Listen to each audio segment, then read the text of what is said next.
Hi, my name is Greg DeRoche, and on behalf of my friends and colleagues in the chamber world, I'm going to take you through quickly 3 of the rapid screening test kits that you may be given through your local Chamber of Commerce.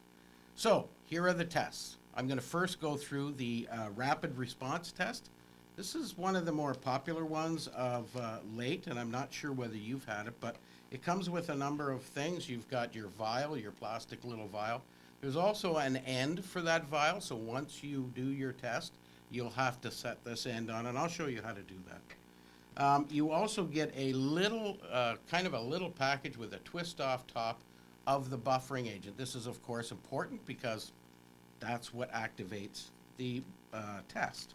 You also get your swab. It's a tiny bit smaller swab, so it feels a little more tickly than the other ones, but it does its job just as well. There's also a neat little instruction card inside the box. Take a look at it. There are 2 different ways to swab. One's a little deeper nasal, and some people are saying that Omicron variant resides further back in the nostril, so you may want to try that as well, just to be sure. And of course, you get your rapid test pad. So I'll get the pad ready. This is the rapid response test pad, so it looks pretty similar to most of them. I will now put the buffering agent, so I just twist this top off like this, and I take my little vial and I open it up and squeeze it into the little vial. Once it's in the vial, they come with a nice little tray where you can set it inside the vial, and now it's time to swab. So I will open up my swab.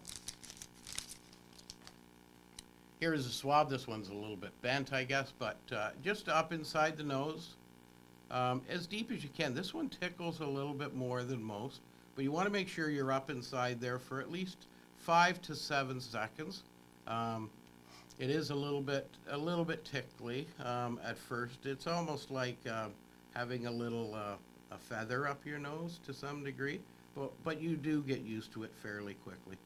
Once it's there and been in your nose for about 5 to 7 seconds in each nostril, you can then put it inside the buffering agent. You just mix it around, leave it in there, spin it around, make sure that you're getting as much of the element off of the swab as you possibly can, and then just pull it up a little bit. And this is a very soft vial.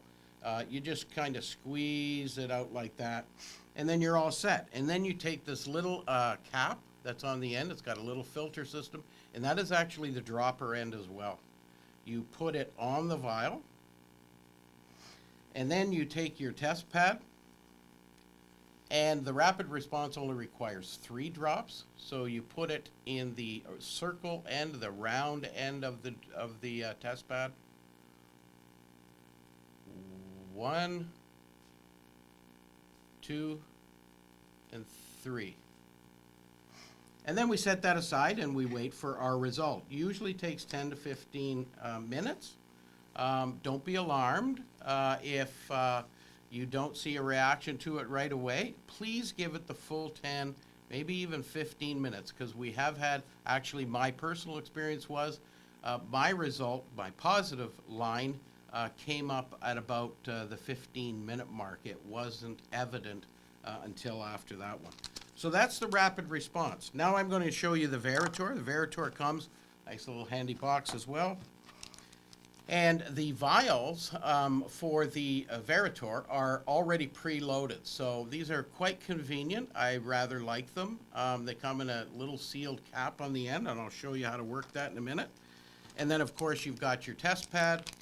I will as well show you the test pad of the Veritor. The test pad of the Veritor is quite similar, again, as we talked about. This also only takes 3 drops. And then, of course, you've got your swab for the Veritor. The Veritor and Rapid Response are the ones where you take the entire swab out and you leave it, you take it completely out. As you'll notice, it's a little bit bigger. That may be fearful for some people, but it's actually a very comfortable swab. What you do is you take your little vial, and this is a disposable little cap, this little yellow thing on the top.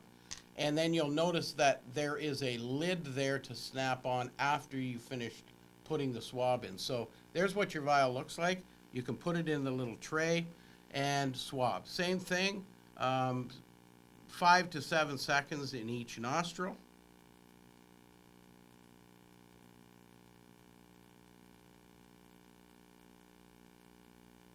This one is, as I said, this is a little bit more comfortable swab. I kind of wish, there's some good parts and bad parts to all of them, but maybe we can figure out a way to blend the good stuff together and have one great test. There's your 5 to 7 seconds. This one's a little bit different. You kind of plunge it in, so you go up and down. You got to make sure don't do it too hard because you'll splash the buffering agent out, and the buffering agent is really the activator that makes the test operate properly. Once you've done that few times, you can also squeeze this one out a little bit, pull up very slowly and squeeze out as much as you can. The reason why you're squeezing it out is you want to make sure you can get 3 full drops out of it. And then you take this and you put it on there and you make sure that it snaps down. Once it clicks down, it's sealed and ready to go. You then take it, and on the Veritor, you'll see it's a little square area. You put your 3 drops in there. Sometimes it's a little hard to squeeze out. 3. And then we set that aside and wait for our 10 to 15 minutes to get our result as well. It's quite simple. Now we have the Abbott Panbio, and the Abbott Panbio is one of the ones that was early and a favorite of lots of businesses. It comes with a very long vial. It has a white end on it. That is your dropper end, so you want to leave that on until you're ready to do the drops. Make sure it's nice and tight. You also have a blue cap that goes on the top. You do that after you finish doing your swabbing. And it also comes with a nice little carrier that you can put your vials in. You get your swab.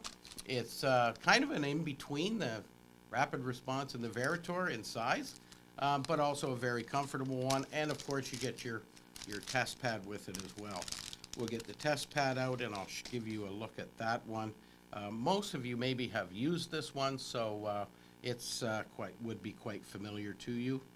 And what you want to do is this is a little bit tricky. So you've got this bottle of buffering agent that comes separate that you will use for each test. So you have to load the vial. There isn't a supply of this stuff. It's actually a toxic chemical. And probably the reason it isn't a supply is there's no reason that you would use this as a refill agent. They don't just make these little bottles because, well, they put enough in for 25 tests that are in the kit box. Guard this with your life. Make sure that nobody uses too much of it, and make sure that nobody takes it. We have had a couple who have actually taken it home with one kit to test before they come in the morning, and then they lose this. Well, the rest of the tests in your box are no good because there is no one that will get you any more buffering agent. So please guard this with your life. You open the bottle, and there is a little plastic line right near the bottom of the vial. That's the line that you want to fill up the buffering agent to. So you just put in, probably takes about 9 drops, maybe 10 drops to get it right to the line, and don't go over the line because, again, you don't want to run out of this. Once you get that in, put it in your little carrying case. Put the lid on so you don't spill it or lose it. And take your swab, and basically the same thing as you did with the others. Again, Omicron can reside a little bit further back. In fact, some are saying that these tests don't work because it doesn't pick up Omicron. Well, I can confidently tell you it picked it up on me. So it will pick it up, but you got to make sure you swab properly. Don't try and cheat and just put it on the inside. Make sure you get it up there, and I know it's a little bit uncomfortable, but doing it more and more and more, you actually don't find it an inconvenience at all. So get it up in there, right up into the top if you possibly can, and really move it around your nostril so that you can pick up as much as you possibly can. Don't put it in past the point of being comfortable, but get it up there as far as you possibly can. It may make you sneeze. It may make you wince a little bit because it's a little bit ticklish. But you know what? This is better than nothing. So 5 to 7 seconds in each nostril. Again, same thing. And now once you get your vial, you've got your vial here preloaded, ready to go. You will put that in, and all you're going to do is you're going to spin it around 7 or 8 times, maybe bounce it up and down a bit. You just want to make sure that all the elements that you collected from your nostril get into the buffering agent. Pull it up about halfway and just squeeze it out, but do not take the swab out of the vial. There's a little break point, and you'll find it if you push it up against the edge, you'll feel a little click right there. Snap it off and leave the swab inside the test vial. Put your blue lid on. Make sure that it's sealed just in case it falls over. And now you're ready to go. So you undo you get your test pad ready. You undo the white, or take off the white tip on the end. And then you take your test pad, and again, same spot in the little round circle. You put in 5, 2, 3, 4, and 5. This one takes 5 drops. The others take 3. And there's nothing magic about it. Doesn't mean that this is better than the others. It's just the way the test was set up. All of these elements that you use, not the packaging, but all of the elements that you use are considered hazardous waste by the province of Ontario. So I've got like 3 little vials here that have the buffering agent and potentially a positive result in there. This is all biohazard. Keep it separate. Most of your chambers of commerce have a partnership with the province of Ontario. You can take your waste back, this waste, back to your Chamber of Commerce, put it into their boxes, and the province of Ontario will come and pick it up to keep everyone safe. Same with your used swabs, those are, and of course the test pads. And what we'll do is we'll take a little bit of a break right here, and we will come back and show you the results of my 3 tests. Okay, that didn't take so long, did it? Well, it does take 10 to 15 minutes, and I actually have waited the full 15 minutes so that I could show you the results. First of all is the rapid response, the one that we did right off the bat. There is the response that I got, which demonstrates, you can see that there's a line only under the C, and that means that I am negative. If there was a line under the T, I'm positive, and I need to self-isolate for 5 days because I'm not only double vaxxed, I'm boosted as well.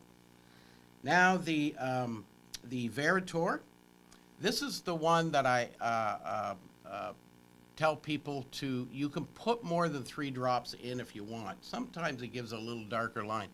But this one is a very light line, but this one also shows that I am negative as well, which would be a really good thing, because if any of these showed that I was positive, then 2 of them are no good. But in any event, this is a negative result, but pay attention to the lines, because as I show you with this one, the line, even the negative line is very, very faint, and the positive line at some times of the infection, so if it's early stage infection, could be very, very faint.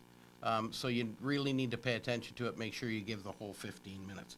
And then, of course, this is the test that I actually tested positive on just before Christmas. This is the Abbott. This one shows that I am negative as well. But the Abbott was one that we're most familiar with because those were the early days of the program, and that's what the government had the most of. But we are going to get a 4th rapid antigen test. We're not quite sure where that is. No one has got supplies of those at this point. But I can tell you what I will do on behalf of my friends and colleagues in the chamber world is once that one comes in, I will make a video for that one as well, just in case they have to. So my recommendation was, if you have any questions or concerns, you can certainly connect with your chamber to get some of those answers back. But maybe you want to do yourself a favor and your chamber a favor. Email in the questions rather than phone. Because generally, if you're going to phone in your Chamber of Commerce right now, they're probably out there very busy handing out kits to your friends and colleagues in business, trying to keep workplaces safe. Thank you very much for screening your employees on behalf of all of us that just want to get back to normal. Have a great day.